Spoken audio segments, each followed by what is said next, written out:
It was a normal Saturday lunchtime. The Westgate shopping mall behind me was packed. Hundreds of people from different countries all over the world. Some were getting ready to order in the different restaurants, and on the rooftop parking area there was a MasterChef competition for children, many of them there with their parents.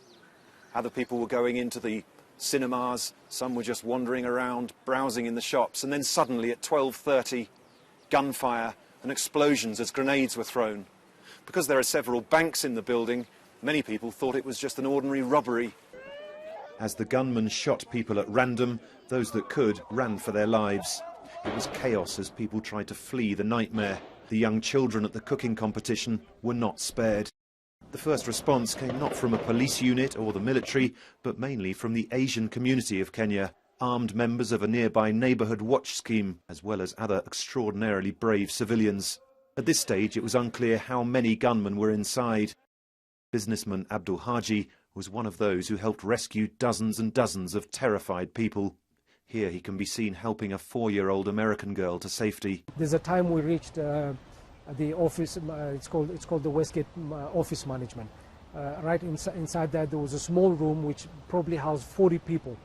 And it was very small, and we got a message through Abbas Guled, who's the head of Red Cross. He got a message from somebody who was outside the mall and told him there are people who were stuck in a small room, and they're saying they're running out of air. And he asked us to go and rescue them, and we went together with him and some few rescue. So in just that particular room, there were probably 40 people stuck in there. Some of those who got out reported that there were instances where the attackers were asking Muslims to identify themselves, and then they were set free. Almost an hour into the attack and there was still confusion, and the questions were coming from surprising places. The spokesman of the Kenyan army sent out a tweet trying to find out more information. About 3 hours after the shooting began, a team of elite policemen from the General Service Unit, or GSU, arrived and continued the job of getting as many people out as possible. Another hour later, the Kenyan army turned up, but it became clear that this mixture of different forces led to confusion. A former policeman with sources inside the mall during the siege says the lack of coordination between the military and the police helped the gunmen. We had friendly forces inside the building when the KDF joined the operation, and they were allowed access without first notifying the agencies that are already trying to deal with the situation that we have another friendly force that is joining you. And even the KDF, when they came in, they never received any instructions on how the operation was going and the kind of dress that the friendly forces were having inside the premises. And that is why at the end of the day we found that some of our officers were killed in friendly fire. The GSU were forced to withdraw. And when the military realized the mistake they had made, they also moved back. And this is what allowed the terrorists that were already cornered some time now to regroup and then execute more attacks inside the mall. Just before 7 in the evening, Kenya's Interior Minister tells the world that the security situation is under control. By 9, the Somali Islamist militant group al-Shabab uses its Twitter account to say it's behind the attack, in retaliation for Kenya's military presence in Somalia. Addressing the nation late on Saturday night, the Kenyan president vows to defeat them, describing terrorism as the philosophy of cowards. They have killed at least 39 innocent people and injured more than 150 others. I ask God to give you comfort as you confront this strategy. On Sunday, day 2 of the siege, the number of dead rose to 59. Sporadic gunfire could be heard from inside the building. But just a handful of people who had been hiding were rescued. We don't know exactly how many civilians, how many people are trapped in there who can't get out, and how many are possibly still being held by the gunmen. A good number of the attackers are still also in the building. We've been able to fairly isolate them. Have you spoken to but we are saying that the attackers range between 10 and 15 people. Throughout the siege, there were contradictory messages coming from different state officials, adding to the confusion as to what was going on inside the mall. By Sunday evening, we were told that the army had complete control of all floors and the siege was almost over. But then Monday, explosions, gunfire, and then black smoke billowed into the sky. Well, there's a series of shots ringing out now just outside the shopping centre. black smoke we can see coming from the top of the building. After 3 days of the siege, more and more Kenyans were questioning why it was lasting so long. An al-Shabab spokesman told the BBC there would be no surrender.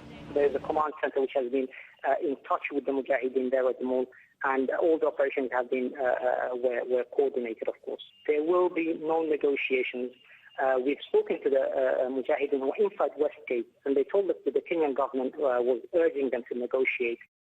We started getting images that showed the staggering extent of the destruction caused by the explosions and fire. Soldiers told journalists they had blasted out supporting columns in order to bring down part of the complex. They suggested collapsing it on top of the gunmen was the only way to end the siege. But at what cost? How many hostages were with them? At this stage, the Red Cross was saying more than 60 people were missing. Those killed are from 13 different countries. Finally, at the end of day 4, the president declared it over. 5 terrorists were killed with gunfire, he said, adding, "We have ashamed and defeated our attackers." Extraordinary stories of heroism and bravery emerged. Just after the attack had started, this woman had played dead with her children. In this footage, we see a policeman trying to persuade them to come out from their hiding place. 9-year-old Sai Wambua wanted to be sure who the man was.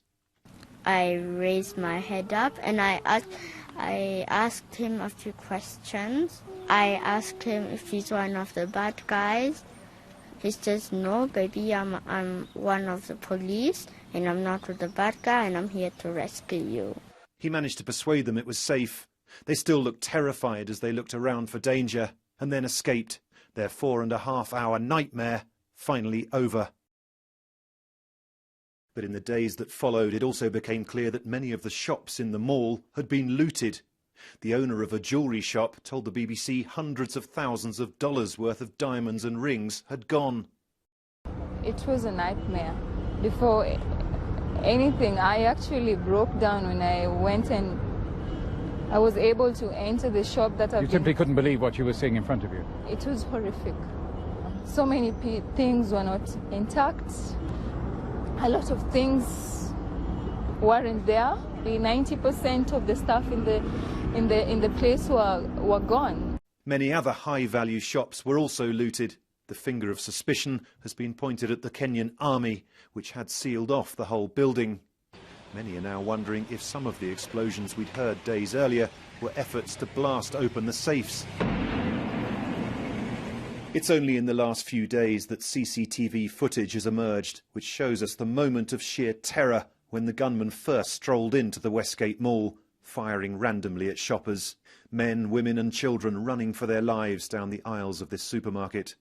Here, one of the gunmen calmly shoots a man. They appeared totally composed and took time to lay down their guns when it was time for Muslim prayers. Only 4 gunmen are ever seen on camera, which brings into question the earlier government statement about there being 10 to 15 attackers. A BBC investigation has found out that this gunman is Hassan Abdi Doholo, a 23-year-old Norwegian citizen whose family fled the war in Somalia back in 1999. Those who follow al-Shabab closely say it's not surprising that people who had spent years in the West were chosen for the Westgate attack. There has been a pattern within which al-Shabab has particularly focused on youth from the diaspora, sometimes youth who don't even speak Somali, to use them for martyrdom operations. And that seems to be because they return to a country where they don't have their usual familial contacts, where their families cannot reach them or pressurize al-Shabab to have them released. They're disoriented, they're isolated, and so are more easily reoriented or indoctrinated to the task of a suicide operation. The very latest CCTV footage to be seen does not look good for the Kenyan army. Here soldiers are seen entering the supermarket, which stocks everything from food to electronics. They later leave carrying bags, and some help themselves in a mobile phone kiosk. A parliamentary committee looking into the response to the Westgate attack has already cleared the army of looting. But many Kenyans simply don't believe what the politicians are feeding them, and there are fears that the entire investigation into the Westgate tragedy will simply lead to a cover-up. A cartoon in Kenya's best-selling newspaper, The Nation, sums up the mood here. 1 month on and there are still many unanswered questions. How many people actually died? We're told 67, but the Red Cross says 23 people are still unaccounted for. And did any of the gunmen escape? It wouldn't be a great surprise if we found out that more of them came from Western countries. This attack has sown this seed of fear across Kenya and frankly across the region, as people are left with this uneasy feeling of wondering what's being planned next by a group determined to carry out its jihadist agenda.